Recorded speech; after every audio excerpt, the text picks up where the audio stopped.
What's up, metal and heavy music fans? It's Flight of Icarus again with MetalTrenches.com, and today we're talking about folk metal band KORPIKLAANI and their new album Jylha via Nuclear Blast Records.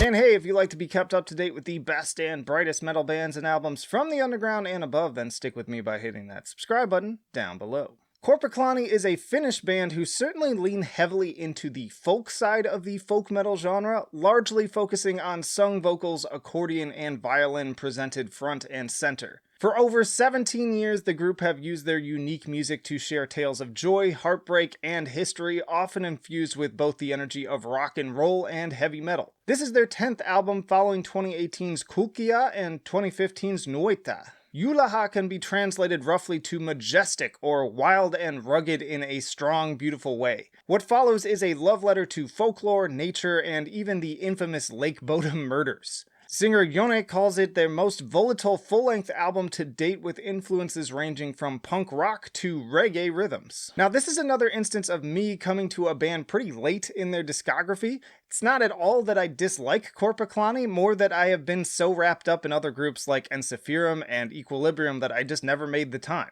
And with my determination to make 2021 the year that I really try some albums outside of my usual comfort zone, it seemed like high time to see what these Finns were all about.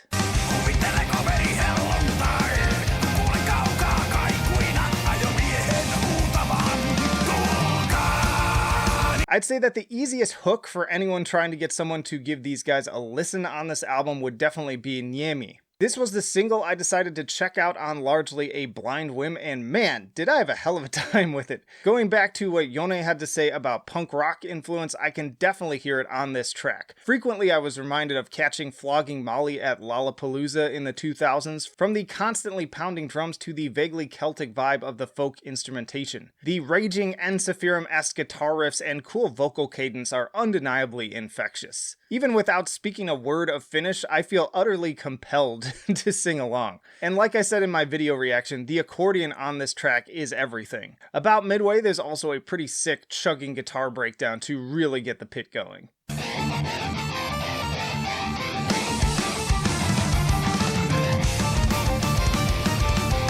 Livaluta was the other big single from the album, named for a spring in Isokiro where the remains of nearly 100 Iron Age bodies have been buried for unknown reasons. The song actually takes the perspective of one of the buried floating in the water beyond time and knowledge. It's on this track that we get a little bit of that laid-back reggae influence that Jonne also alluded to. This one took a little bit longer to grow on me than Nyami, but over time it definitely stood out with its upbeat ska chords and fiddle hoedowns.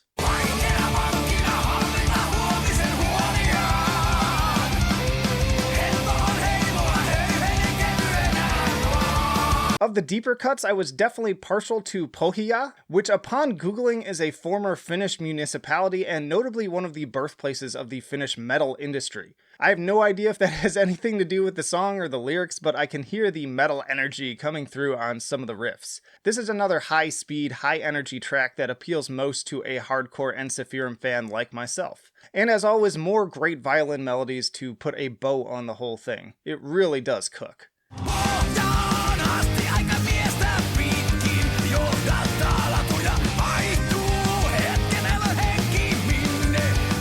Those also looking for the more hard-hitting sounds on this album will likely also enjoy opening track Veracoya and Hualetomat. The former is an all-out rager with a seriously hype drum intro, and the latter an all-out gypsy dance party, which appropriately translates to carefree.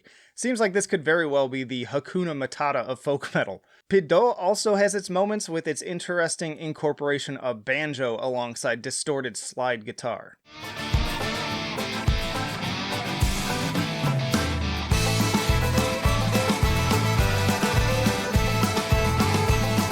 Now, unfortunately, at over an hour long, Jylha does feel a little bit stretched for me, with some of its runtime feeling a bit interchangeable. As much as I love the fiddle and accordion combo, their jams can start to come off as a little bit samey over time. Worse, though, are the guitars, which more often than not stick to pretty generic power chord progressions. There are certainly some standout moments, again as mentioned on Nyami in particular, but overall it feels pretty lacking as someone who tends to focus in on this element as a player myself. This is something that has kept me coming back to Ensiferum over the years, as even stripped of any bells and whistles, many of their albums have a pretty stellar foundation of ripping hooks. That's just not something I can say for this one.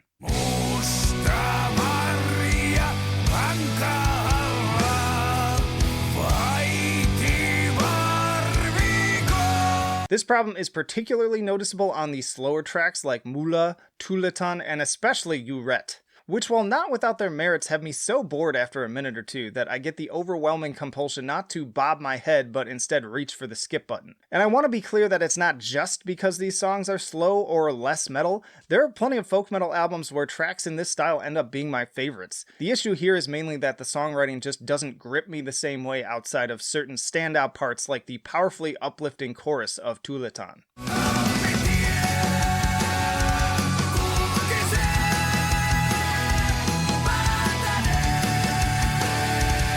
In any case, I really think that shortening some of these tracks and outright shaving a few off of the track listing would make for a stronger album on the whole. Again, I'm not enough of a KORPIKLAANI scholar to speak on how this compares to the rest of their discography in terms of length and songwriting, so I'll be interested to hear from you all in the comments about that. Turning to my scales, I give Jylha an 8 for enjoyability. Definitely worthy of some good times, but not something I see myself replaying in full on a regular basis either.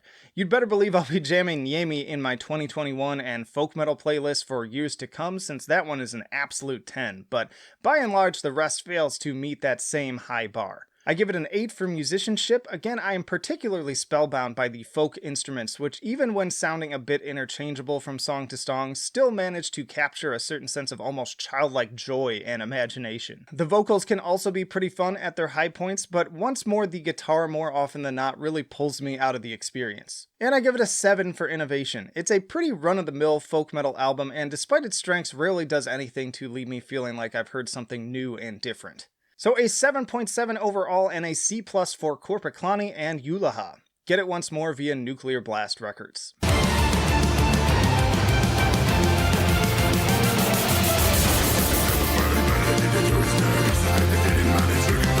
Time for another shout out in Blodiga Skald, another injection of accordion, fiddle, wenches, and tankards. This Italian folk metal band really made an impression on me with their sophomore effort, the Undrunken Curse, via Soundage Productions. The death metal vocals and guitars are on par with Equillibrium in their bombast, the instrumentals and feminine vocal interludes provide increased dynamic range, and the folk instrumentation from the bouncy accordion to the highly evocative strings is more lush than ever. There's even a guest appearance from Keith Fay of Cruachan on the pirate-themed Yo Ho the Sail is Low. And speaking of which, thematically this album is all over the place. Vikings, pirates, classical, circus, techno, it's all fair game. If you want to hear the one folk metal album that really blew me away in 2020, this is it. And that's it, y'all. Let me know in the comments what you thought of this album and what is your all-time favorite KORPIKLAANI track and your favorite folk metal album in general. And hey, stick around because I got plenty more videos coming right after this one. More album reviews, tier lists, interviews with bands on the podcast,